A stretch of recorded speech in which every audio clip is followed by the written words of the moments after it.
Lecture आप लोगों ने रिवाइज किया?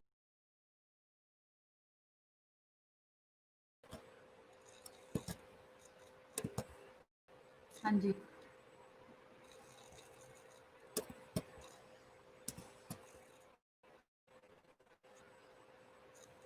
चलिए हमारा वही वाला लेक्चर है, हम स्टार्ट करते हैं। आवाज़ आ रही है सबको? आवाज़ सबको आ रही है? कोई इशू तो नहीं है?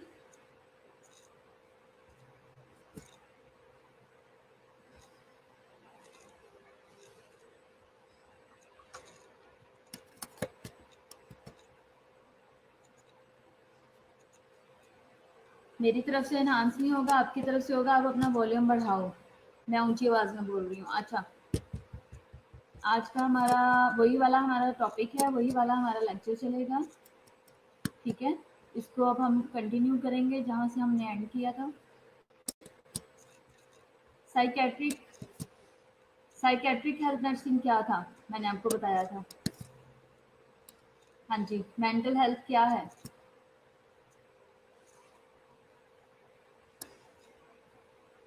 कौन बताएगा मेंटल हेल्थ क्या है?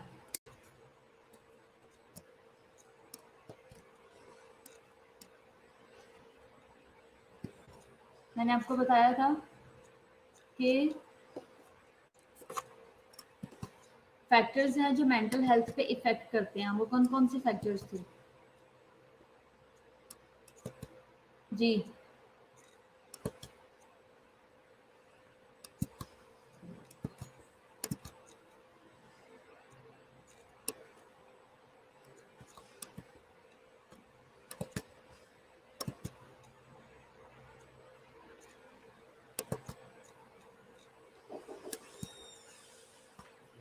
बनी स्लाइड्स एकदम से बंद हो गई। आपने बंद नहीं करनी चाहिए। बंद चलो यहाँ से दोबारा से रीलोड कर लेते हैं। यहाँ से रीलोड करना था, वो आ गया था।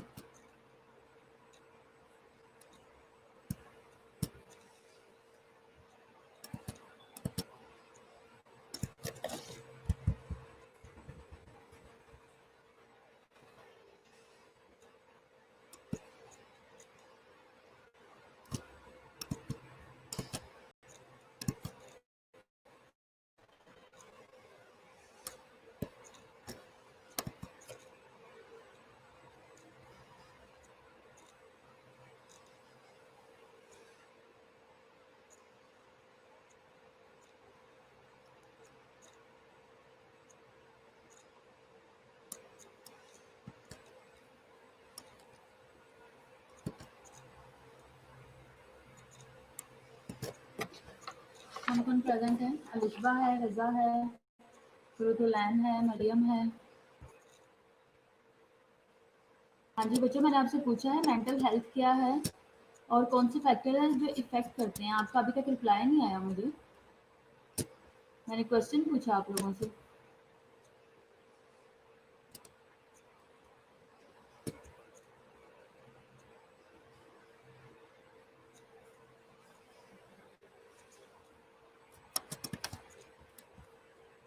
जी,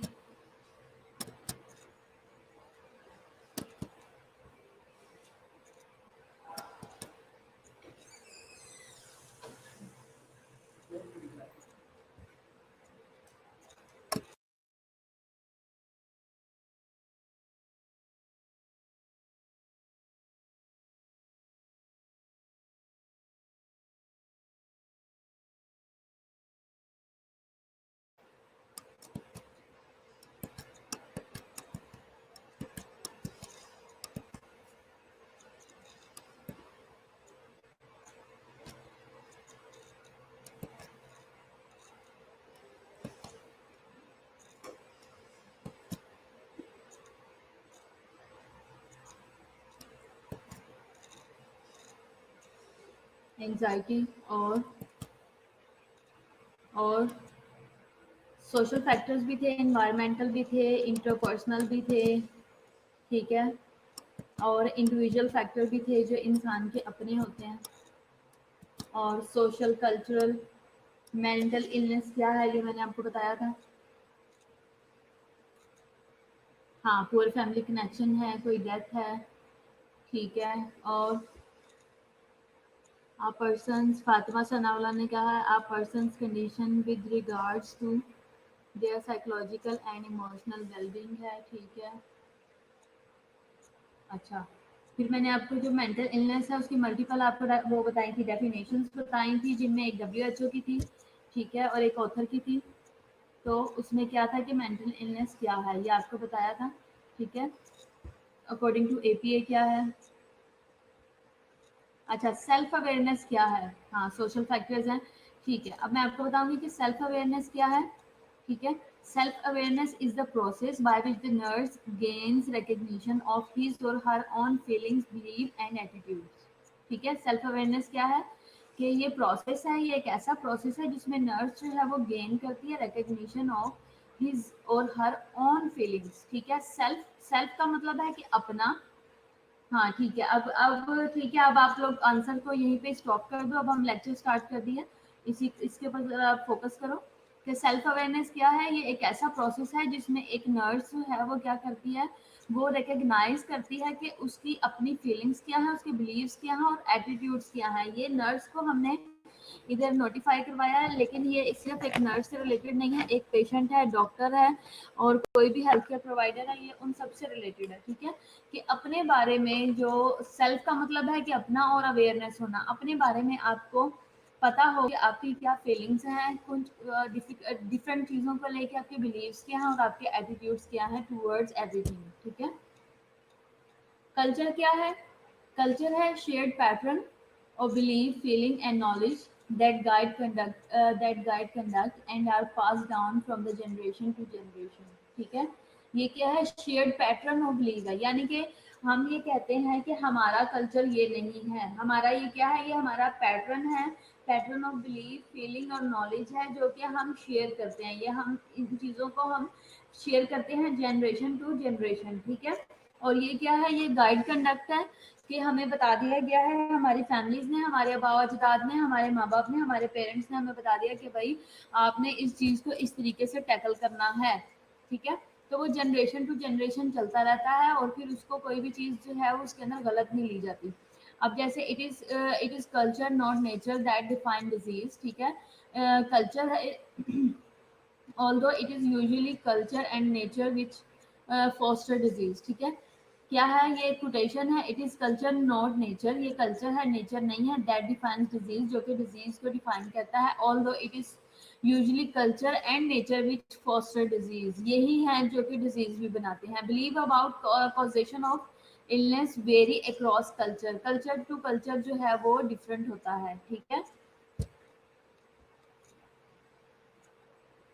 मतलब कहने का ये है कि बिलीव जो है ना, किसी भी डिजीज को कॉज करने का वो कल्चर टू कल्चर वेरी करता है। कैसे कि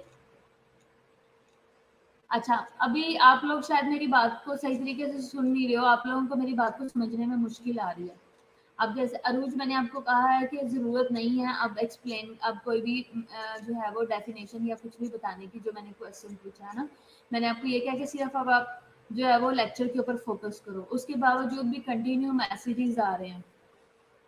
अब आप ना इसको मैसेजेस में, इस लेक्चर को मैसेज या चैटिंग के लिए कम यूज़ करो, आप अंडरस्टैंडिंग के लिए ज़्यादा यूज़ करो। ज़रूरी नहीं है कि हर चीज़ का आप हर बात का रिप्लाई करो।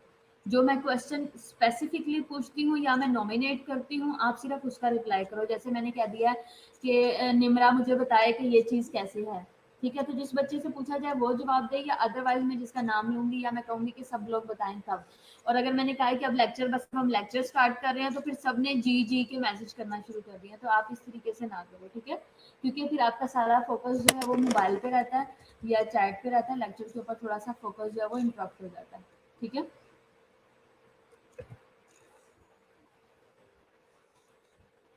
कल्चर हो गया। अब कॉजेशन ऑफ इलनेस क्या है, जैसे कि बिलीव है अबाउट कॉजेशन ऑफ इलनेस, उन्होंने कहा है कि वेरी करता है अक्रॉस द कल्चर। जैसे कि अब कुछ कल्चर ये ले लो कि कुछ ऐसी जगहें हैं जिनमें बच्चे को अगर फ्लू हो गया है या बच्चा आज रोई जा रहा है तो पेरेंट्स ने कहना है इसको नजर लगी हुई है, ठीक है।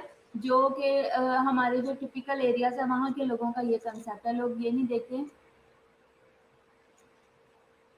कुछ लोग ये नहीं देखते कि जो है अगर बच्चा रो रहा है हो सकता है उसके पेट में दर्द हो, ठीक है, या उसको कोई स्पेसिफिक कोई प्रॉब्लम हो रही है, हो सकता है बच्चे ने दूध नहीं पिया या उसका पैम्पर गंदा है, तो क्या है कि बच्चा रो रहा है तो इसको नजर लगी हुई है। फिर उसके बाद एक अब ये कल्चर टू कल्चर वेरी करता है, तो हमारे यहाँ पे मल्टीपल लोग रहते हैं और मल्टीपल कल्चर्स हैं, तो उसके अकॉर्डिंग उनकी परसेप्शन भी डिफरेंट है। इसके इसी के साथ है, इट फॉल्स इन 5 कैटेगरीज, ठीक है।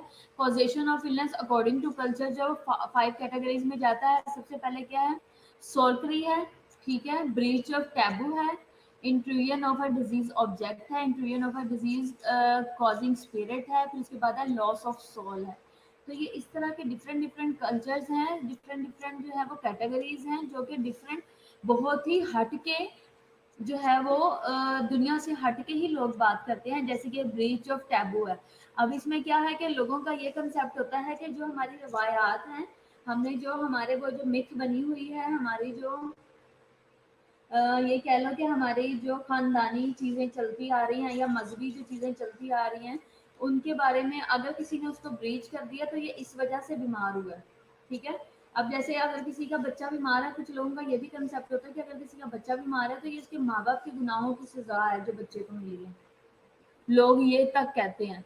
तो ये क्या है, ये भी टैबू है, ठीक है। इसी तरह क्या है, इंट्रूजन ऑफ डिजीज ऑब्जेक्ट, कि डिजीज का ऑब्जेक्टिव फर्क है, कुछ और चीज इंट्रोड्यूस हुई है, कुछ इस तरह से हुआ है। कॉजिंग स्पिरिट है जो कि जो है एक्सटर्नल स्पिरिट्स हैं जो ये करवा रहे हैं, इवल स्पिरिट्स हैं या जादू है, इस तरह की चीजें हैं। लॉस ऑफ सोल, इसकी रूह ही इसके साथ नहीं है, ये इसलिए कोमा में चला गया, इसकी रूह बाहर निकल गई है। इस तरह के लोगों के गलत गलत कंसेप्ट हैं, ये आगे मैं आपको डिटेल में एक्सप्लेन कर दूंगी। फिर उसके बाद है एस्किमोस, एम्फोसाइज सोल लॉस और breach of taboo as cause of illness, ठीक है। इसकी जो रूह है या इसकी आत्मा है वो गलत कामों में पड़ गई हुई है, और इसकी रूह जो है वो अब इसका साथ नहीं दे रही है, गलत चीज़ों में पड़ गया और इसने टैबू जो है उसका उसको ब्रीच किया है, एक रूल्स रेगुलेशन को ब्रीच किया है, जिसकी वजह से इलनेस आ रही है। ये भी लोगों का है। मैनी अफ्रीकन ग्रुप जो है वो एट्रीब्यूट करते हैं डिजीज टू विचीज, कि चुड़ैलों की वजह से जो है ना वो इस तरह की बीमारियां आती हैं।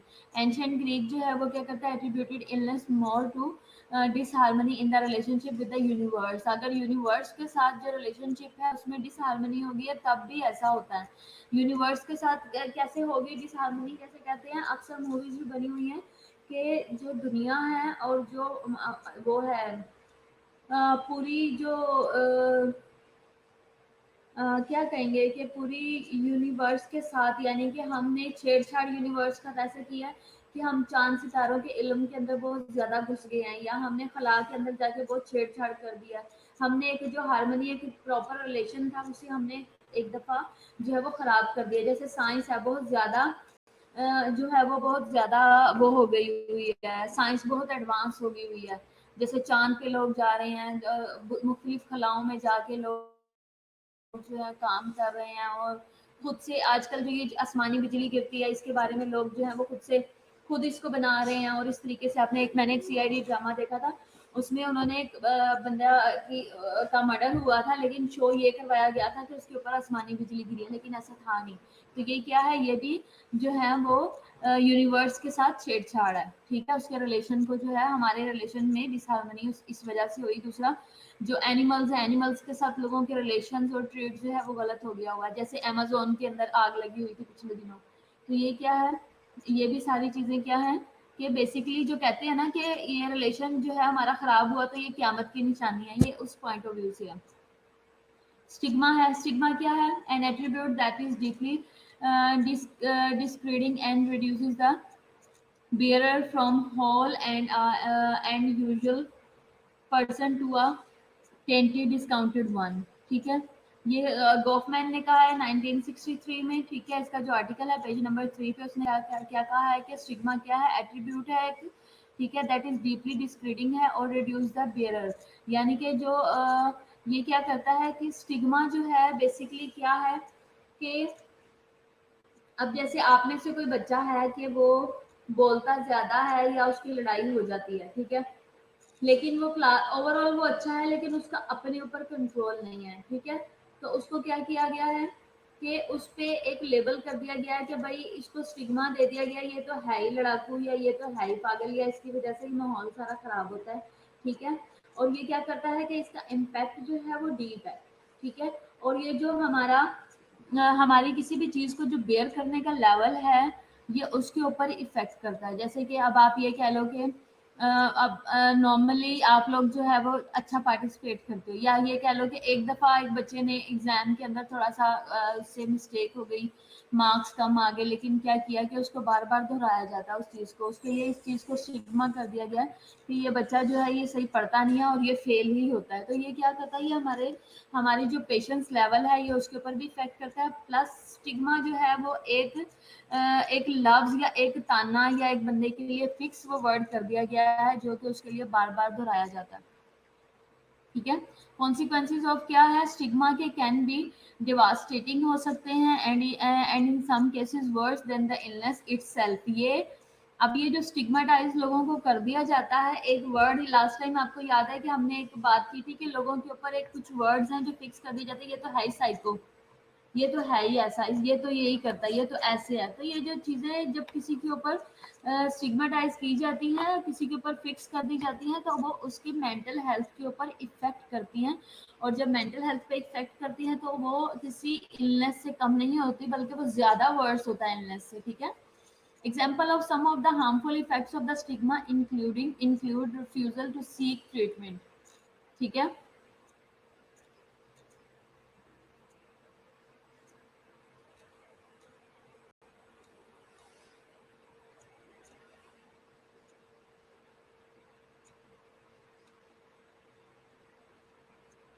कुरुतलाना आप किससे बात कर रही हो? अच्छा, फिर उसके बाद है, हाँ, ये उन्होंने क्या किया कि जैसे कि कुछ एग्जांपल है हार्मफुल इफेक्ट ऑफ स्टिग्मा के, जिसमें रिफ्यूजल है किस चीज का, रिफ्यूज कर देना है टू सीक ट्रीटमेंट। कोई अगर इस चीज का स्टिग्मा बन गया है कि ये तो ट्रीटमेंट लेता ही नहीं है, ये तो रिजेक्ट ही करता है, ठीक है, ये रिफ्यूज ही करता है। जैसे rejection by family and friends, ठीक है, subjection to physical violence and inadequate health insurance coverage for mental illness, ठीक है। तो इस तरह के जो स्टिग्मा होते हैं, तो उनके लिए वो इस तरह की जो प्रॉब्लम्स बनती हैं, वो पेशेंट मेंटली जो है वो बहुत ज़्यादा डिस्टर्ब होते हैं। और जब वो रिफ्यूज़ करता है ट्रीटमेंट लेने से, या उसको जो है वो ट्रीटमेंट दी नहीं जाती, या रिजेक्ट कोई पेशेंट जो है वो रिजेक्ट कर दिया जाता है फैमिली की तरफ से या फ्रेंड्स की तरफ से, तो क्या है, सब्जेक्ट टू फिजिकल वायलेंस। उसकी वजह क्या है कि वो फिजिकली वायलेंट है, वो मारता है, मारकुटाई करता है, और उसकी दूसरा हम उसको अफोर्ड नहीं कर सकते। और उसकी जो हेल्थ इंश्योरेंस है वो भी इतनी जो है वो एडिक्वेट नहीं है कि वो ट्रीटमेंट ले सके, इसलिए हम अफोर्ड नहीं कर सकते, हम इसको साथ नहीं लेके जाएंगे, ये लावारस हो गया है। इस तरह की जो वर्डिंग है वो पेशेंट के लिए तकलीफ दे होती है।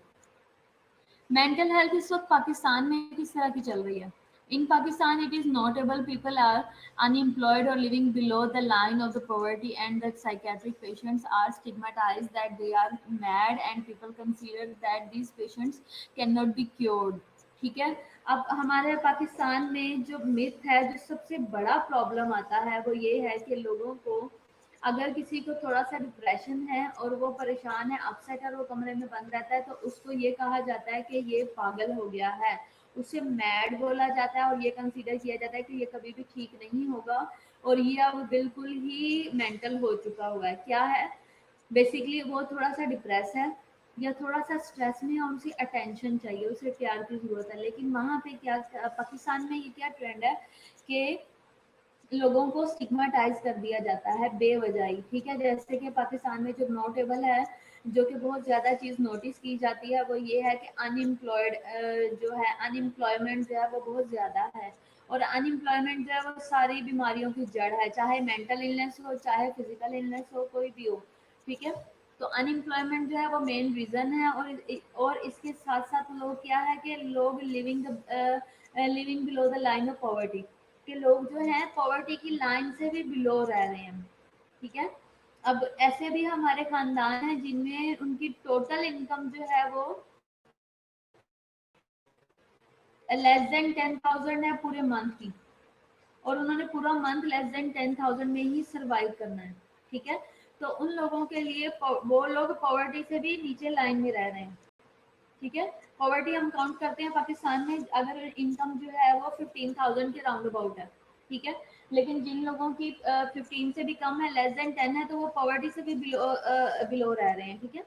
तो ये क्या है, ये पाकिस्तान का स्टैंडर्ड चल रहा है, ठीक है। And that psychiatric patients are stigmatised, इस तरह के जब हो जाते हैं लोग, ऐसे पेशेंट जो कि बहुत ज़्यादा पुअर हैं और बहुत प्रॉब्लम को फेस कर रहे हैं, एक रात या 2 रातें भूखे सोना पड़ता है, तो इस तरह के जो पेशेंट जब साइकेट्रिक पेशेंट्स बन जाते हैं, तो उनको स्टिग्मेटाइज किया जाता है कि ये मैड है और ये कभी भी ठीक नहीं हो सकते। Additionally it is culturally considered that the mental illness are due to supernatural cause, जैसे कि सुपर नेचुरल कॉज या इवल स्पिरिट्स बोला जाता है, कि अगर पेशेंट के अंदर जो है वो मेंटल इलनेस उसको किसी टाइप की होती है, तो कहते हैं कि इसके ऊपर इवल स्पिरिट्स का काम है और इसके ऊपर जो है वो साया हो गया है और इसके ऊपर कोई सुपर नेचुरल चीज़ है जो काम कर रही है, जैसे कि सॉर्करर है, ठीक है। इसमें क्या है, विच क्राफ्ट है और इवल आई है, which is a myth and becomes a barrier in availing the mental health services. और जैसे ही अब क्या होता है बेसिकली कि पेशेंट्स को इस तरह का प्रॉब्लम आता है कि वो लोग सरवाइव नहीं कर पाते, वो लोग अपनी जो स्ट्रेस है उसमें कोप नहीं कर पाते, उस स्ट्रेस को टॉलरेट नहीं कर पाते, तो वो थोड़े से वो फिर डिस्टर्ब हो जाते हैं, उनकी उनकी मेंटल हेल्थ डिस्टर्ब हो जाती है। जब मेंटल हेल्थ उनकी डिस्टर्ब हुई और वो फिर सोसाइटी में प्रॉपरली स्टैंड नहीं कर पाते, तो लोग ये कहते हैं कि ये इनके ऊपर जो है वो क्या हुआ है कि सुपर नेचुरल पावर काम कर रही है और जो है इसके ऊपर जो है वो इवल स्पिरिट्स काम कर रही हैं। तो बजाय इसके कि उन्हें हॉस्पिटल हेल्प मिले, हॉस्पिटल से तवज्जो दिलवाई जाए, उनको बाबों के पास और पीरों फकीरों के पास ले जाते हैं, ठीक है। और उसका क्या नतीजा निकलता है कि वो लोग मार मार के, झाड़ुओं से मार मार के, डंडों से मार मार के उनका बुरा हाल कर देते हैं। अब होता क्या है बेसिकली, जो मेंटली जो डिस्टर्ब होते हैं लोग, उनके अंदर एक्स्ट्रा पावर आ जाती है, ठीक है। उस टाइम में जो उनकी पावर होती है, जब पेशेंट जो है जब अग्रेसिव होता है और उस टाइम में पेशेंट के ऊपर जब कोई ये कह लो कि उसको एपिसोड होता है कोई, या कोई ऐसा फिट पड़ता है जिसमें वो अग्रेसिव है बहुत ज़्यादा, उस टाइम में उसके अंदर इतनी पावर होती है कि 10-10, 15-15 लोग ऐसे पेशेंट को नहीं संभाल सकते। हाँ बिल्कुल, विलेजेस में ऐसा ज़्यादा होता है, लेकिन हमारे जो सिटीज़ है, शहर है, हमारे यहाँ भी यही सभी चल रहा है, ठीक है। तो क्या है कि फिर इस तरह जब लोगों के अंदर एक्स्ट्रा पावर होती है, जो कि उस वक्त उनका ब्रेन, उनके न्यूरॉन्स बहुत काम कर रहे हैं, बहुत एक्टिव हैं और उनके अंदर फिजिकल स्ट्रेंथ बहुत ज़्यादा होती है, 2-2 लोग भी इनको हैंडल नहीं कर पाते, ये हालात होते हैं। तो क्या है, 2 कह रही, सॉरी, 10-10, 15-15 लोग मैंने अपनी आँखों से देखा हुआ है कि 10 लोगों ने पकड़ा, फिर भी पेशेंट पकड़ा नहीं जा रहा। तो उस टाइम में क्या कह रहे होते हैं कि इसके अंदर जो है ना, वो आ गई है, इसके अंदर कोई ऐसी आत्मा आई हुई है जो सबको जिसने तंग किया हुआ है, जिसके अंदर बड़ी पावर है। तो लोगों का कंसेप्ट उस टाइम में ये होता है। The question arises here why myth are so common in Pakistan, ठीक है। यहाँ पे क्वेश्चन ये रेज होता है कि इस तरह के मिथ्स जो हैं वो पाकिस्तान में ही कॉमन क्यों हैं। आप लोग क्या कहते हो, आपका क्या कंसेप्ट है इस बारे में? It could be because of many reasons, but the main factor here is lack of awareness, ठीक है। हमारे पाकिस्तान में लोगों को अवेयरनेस बहुत कम है, हमारे लोगों में जो है वो सेंस ऑफ एक्सेप्टेंस कम है, लोग एक्सेप्ट नहीं करते हैं।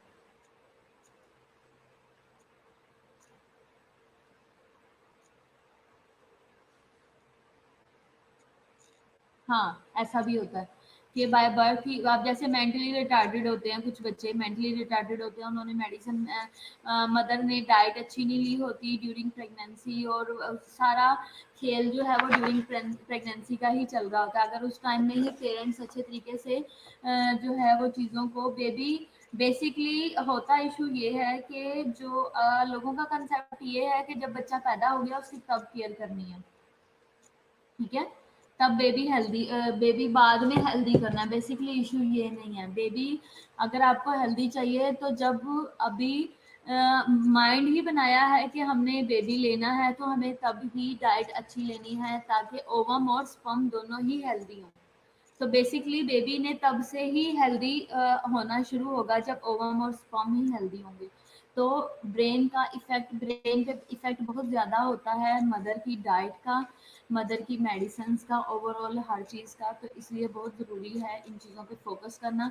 अब मेरा तो आपके साथ वो नहीं है।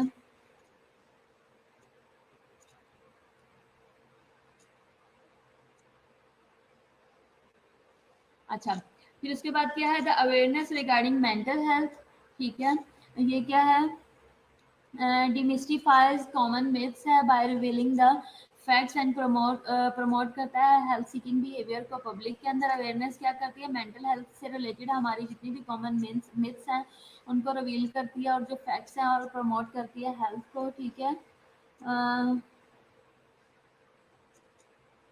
हाँ ठीक है। इसके बाद क्या है, इन मेंटल हेल्थ सेक्टर में क्या है, government can manage the human resource through proper policy making and appropriate material resource allocations. ठीक है, तो क्या है, जो हमारे गवर्नमेंट सेक्टर्स हैं वो क्या करते हैं कि उन्होंने क्या किया है कि गवर्नमेंट ने मैनेज किया हुआ है ह्यूमन रिसोर्स को, कैसे, प्रॉपर पॉलिसी मेकिंग से और अप्रोप्रिएट मटेरियल रिसोर्सेज से। ठीक है, कैसे कि इन्होंने क्या किया, हाँ, महरीन और मुबीन, हाँ जी, इस तरह के सारे इश्यूज आते हैं और हर जगह पे हैं। मैंने भी इस तरह के बहुत सारे केसेस देखे हुए हैं। हमारा जो लास्ट वाले होंगे 5 मिनट्स, उसमें मैं भी आपके साथ शेयर करूंगी। अच्छा, तो क्या है कि मेंटल हेल्थ जो सेक्टर्स हैं उसमें गवर्नमेंट ने क्या किया हुआ है, कुछ ऐसी मैनेजमेंट की हुई है जिसमें प्रॉपर ह्यूमन रिसोर्सेज जो हैं वो प्रॉपर पॉलिसी के थ्रू जो है वो प्रोवाइड किए जाते हैं, और अप्रोप्रिएट मटेरियल रिसोर्सेज जो हैं वो भी एलोकेट किए जाते हैं। जैसे कि फॉर एग्जांपल मैं आपको बताती हूँ कि मेंटल में जो है वो ये रूटीन है कि जैसे पेशेंट्स हैं उनके रिलेटिव जब छोड़ के चले जाते हैं तो वो वापस नहीं आते।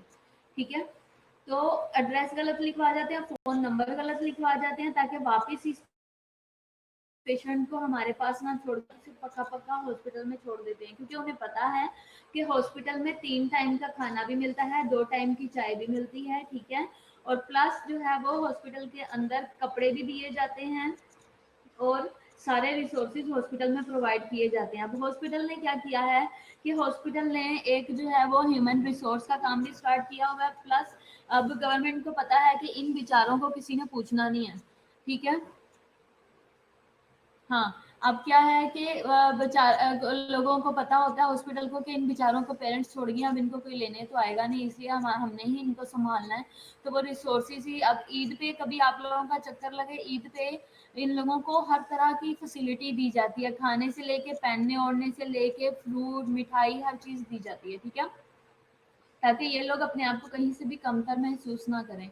प्लस जो अप्रोप्रिएट मटेरियल है, रिसोर्सेज, वो भी एलोकेशन की जाती है, यानी कि बेड्स, एसी, हर चीज़ इनको दी जाती है, बर्तन है, हर एक चीज़ है। ठीक है, तो government should raise the standards of the infrastructure को रेज करना चाहिए, and manage the budget each year for the health sectors. Government को चाहिए कि वो जो हेल्थ सेक्टर्स हैं उनका जो बजट है उसको इंक्रीज करे। अब सबसे ज़्यादा पूरे पाकिस्तान में अगर बजट आ रहा है तो वो आता है मेंटल हॉस्पिटल्स के अंदर। ठीक है, सबसे ज़्यादा बजट आता है। और क्या है कि इनका इंफ्रास्ट्रक्चर जो है वो बहुत पुअर है, इसमें कोई शक नहीं है। बिल्डिंग्स टूटी हुई हैं और वॉशरूम्स बहुत ख़राब होते हैं, इसमें कोई शक नहीं है, ऐसा बिल्कुल है। There should be monitoring system for the material resources. Material resources के लिए मॉनिटरिंग सिस्टम होना चाहिए, which is provided in the name of the budget, जो कि बजट के नेम पे प्रोवाइड किया जाता है। अब लोग जितने भी एमएस है, ईडी, एग्जीक्यूटिव डायरेक्टर्स आते हैं, वो ज़्यादा मेंटल के अंदर अपना ट्रांसफ़र करवाना पसंद करते हैं, इसलिए कि मेंटल में खाने के का की सहूलत बहुत ज़्यादा है, क्योंकि वहाँ पे ये है कि वहाँ पे बजट बहुत हाई लेवल पे आता है, तो वहाँ पे रिसोर्सेज बहुत ज़्यादा हैं अगर आप किसी भी नाम की चीज़ खाना चाहो तो। ठीक है, तो ये एक जैसे कि अब मेंटल में अगर लाइट जाती है ना, मेंटल हॉस्पिटल में अगर लाइट जाती है तो वहाँ पे जनरेटर नहीं चलता। पूरा दिन में अगर 12 घंटे भी लाइट ऑफ है तो वो ऑफ ही रहती है, लेकिन जो कागजात हैं उनमें, जो डॉक्यूमेंटेशन है उनमें 50,000 का डेली जो है वो पेट्रोल डलता है जनरेटर में, लेकिन डॉक्यूमेंटेशन है। ठीक है, एसी, इतने एसी आते हैं पेशेंट्स के, एसी लगे हुए हैं वार्ड्स में, लेकिन जितने आते हैं उतने लगे नहीं हैं, पुराने चलते हैं, न्यू गायब हो जाते हैं, तो इस तरह की बहुत सारी इश्यूज हैं। अच्छा, अब आप लोगों के क्वेश्चंस हैं, हम इसको यहीं पे हिस्ट्री ऑफ मेंटल हेल्थ इन पाकिस्तान को हम यहाँ पे स्टॉप कर दें या कंटिन्यू करूँ मैं?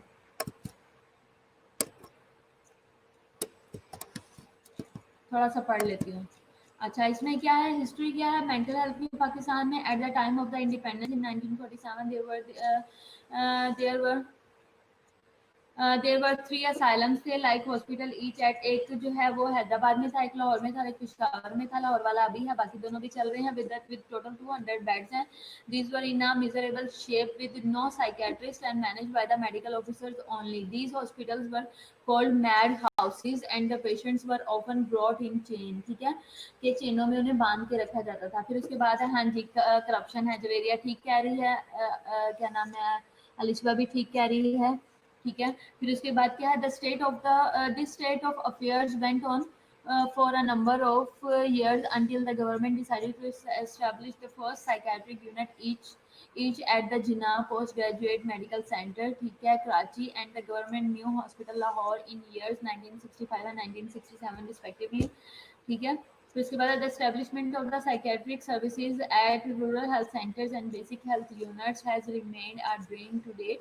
ठीक है, a large number of psychiatric patients are seen by the family practitioners and alternate therapists, and only 5 to 10% of the patients reach the psychiatrist, mainly for the reasons of stigma and low awareness and cost factors। ठीक है, क्या है कि क्या उन्होंने बताया कि 1947 में जब इंडिपेंडेंस हुआ था तो 3 हॉस्पिटल, मेंटल हॉस्पिटल हमारे पास अवेलेबल थे जो 2000 बेडेड थे। ठीक है, तो इनको उस टाइम में सिर्फ और सिर्फ मेडिकल ऑफिसर्स ही देखते थे, इसके ऊपर ज़्यादा, इसके ऊपर साइकेट्रिस्ट वगैरह अवेलेबल नहीं थे।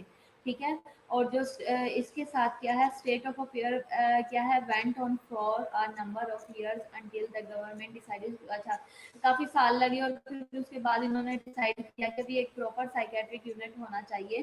कराची में भी उन्होंने बनाया, जिन्ना मेडिकल में, फिर उसके बाद इन्होंने म्यू में भी बनाया। ठीक है, और ये इस तरीके से रन होना शुरू हो गया। अब मैं आपको मेंटल हॉस्पिटल जो हमारा है इसकी मैं आपको हिस्ट्री बताती हूँ कि यहाँ पे जो है ये इसको 1.25 सदी हो गई हुई थी। इसको एक सदी और ऑलमोस्ट 1.25 सदी से कुछ साल ऊपर हो गए हुए हैं, जैसे कि 25 साल 35 से 25 साल हो गए हुए हैं, 30-35 साल हो गए हुए हैं। ठीक है, एक सदी और 30-35 साल ऊपर हो चुके हुए हैं मेंटल हॉस्पिटल को बने हुए। ठीक है, और जब मैंने यहाँ पे जॉब स्टार्ट की थी आज से 3-1 साल पहले मेंटल हॉस्पिटल में, तो यहाँ पे एक बड़ा सारा गेट था, एक मेन गेट है जहाँ से सब एंटर होते हैं। उस गेट का ये था कि उस गेट को तब ये रिमूव कर रहे थे। ठीक है, रिमूव इसलिए कर रहे थे कि वो जो गेट था वो 1.25 सदी से ज़्यादा पुराना हो चुका हुआ था, तो वो अब वो म्यूज़ियम में रखा जाना था। ठीक है, कि वो इतना पुराना है और वो अभी तक सर्वाइव कर रहा है, बिल्कुल फिट फाट था और बिल्कुल सही था, कोई रस्टी नहीं था, कुछ नहीं था।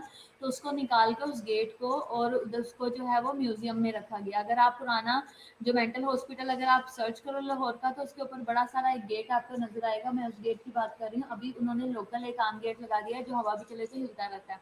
ठीक है, तो वो अंग्रेज़ों के दौर के बने हुए, उनके हाथों के बनी हुई चीज़ें थी जो कि अभी तक पायदार थी।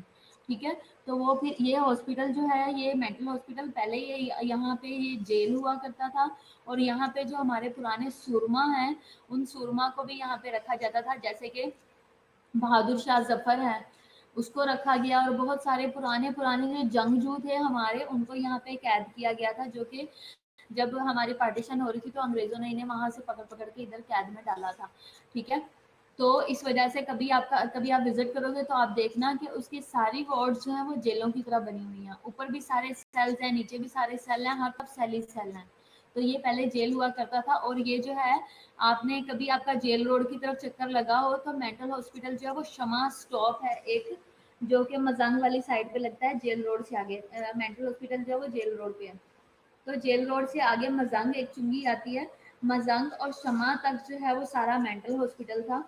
ठीक है, और वो बहुत वास्ट एरिया था, इतना करोड़ों पता नहीं मुझे ज़मीनों के रुतबे क्या होते हैं, वो वहाँ तक था सारा, और वो बहुत बड़ा था। ठीक है, बहुत बड़े एरिया पे था। ठीक है, तो ये पीआईसी जो है ये बाद में लिया गया है, पीआईसी बाद में बना, और काफ़ी हिस्सा जो पीआईसी का है, मेंटल का है, वो पीआईसी ने ले लिया हुआ है। ठीक है, और जो वहाँ की पुरानी नर्सिस हैं जिनको 35 और 40 साल हो चुके हुए हैं, जिन्होंने अपने 60 साल की सर्विस वहीं पे की है, एज के 60 साल की, वो बताते हैं कि हम अंदर मोटरसाइकिलों पे दवाइयाँ देने जाते थे एक जगह से दूसरी जगह, और शमा तक पैदल जाने में हमें बहुत टाइम लगता था, और हमने बहुत अपना टाइम इसके ऊपर वेस्ट किया हुआ है, ठीक है, कि बहुत ज़्यादा हम टाइम स्पेंड करते थे इसके ऊपर।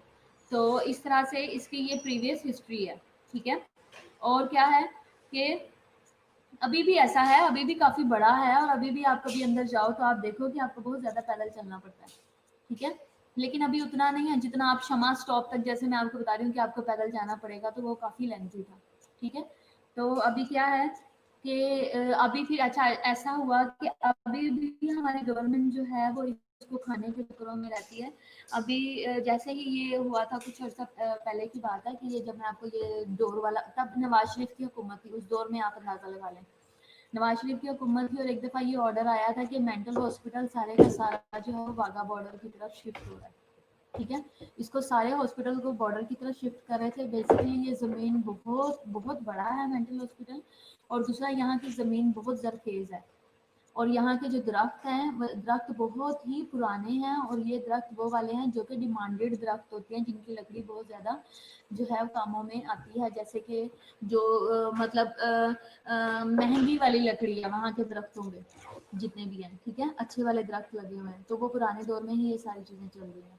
अच्छा अभी नोरिता क्वेश्चन आप मुझे कर दो, मैसेज कर दो, मैं ठीक है आपको रिप्लाई कर दूंगी, लेकिन अब आपका जो भी क्वेश्चन होगा, हमारा लेक्चर एंड हो रहा है तो हम ग्रुप में बात कर सकते हैं, ठीक है। अच्छा वो जो फिर शिफ्ट वाली बात थी वो फिर नहीं शिफ्ट किया था, गवर्नमेंट ने स्टैंड लिया, पूरे हॉस्पिटल ने स्टैंड लिया, और फिर वो शिफ्टिंग नहीं हुई, वरना जो नून लीग है वो हमारा मेंटल हॉस्पिटल भी बेच के खा जाएगा, ठीक है। तो हमारा लेक्चर यहाँ पे पाकिस्तान हिस्ट्री में यहीं पे एंड होता है। तो अभी नेक्स्ट हमारा जो लेक्चर होगा उस पर फिर हम इसको कंटिन्यू करेंगे, और फिर हम पेशेंट्स बिलो ऑफ राइट्स देखेंगे अकॉर्डिंग टू मेंटल पेशेंट्स, ठीक है। तो अभी के लिए खुदा हाफिज़, और नेक्स्ट लेक्चर के लिए रेडी हो जाओ, अपना ख्याल रखना, और इसको रिवाइज ज़रूर करना, मैंने अपलोड कर दिया होगा लेक्चर।